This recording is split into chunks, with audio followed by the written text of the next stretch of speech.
I have enormous respect for Robert Gordon, but I'm not as pessimistic as he is.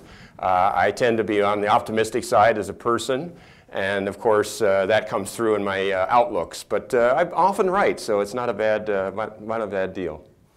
Well, I am optimistic about the markets. I'm particularly optimistic about the U.S. markets. The U.S. has a few good things going for it.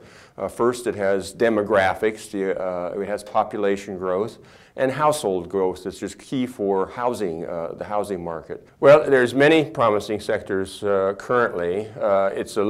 People don't think about it so often, but agriculture is a big segment. We have recently announced some joint ventures between Silicon Valley and Silicon, a little further south in California, to develop better techniques for producing produce as well as crops. And I think that'll be a big thing coming up because there's so much demand for food. Asia is doing very well. Latin America is struggling in Brazil, but doing well in Mexico. So it looks pretty good all over the world, but not great, particularly in Europe.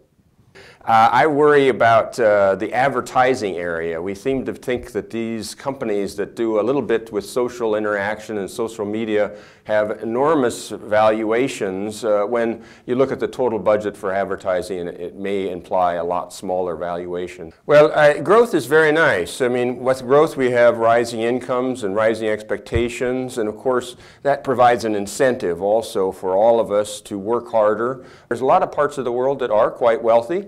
We've seen in Japan, of course, for the last 20 years, very small increments to per capita income growth, and the economy is doing fine, and it's got 4%, 5% unemployment, not an unhappy culture, so there are alternatives to the future. There is survival without growth, and some companies shrink and disappear. Let's face it, that happens too. But of course, growth is always much more fun than shrinking.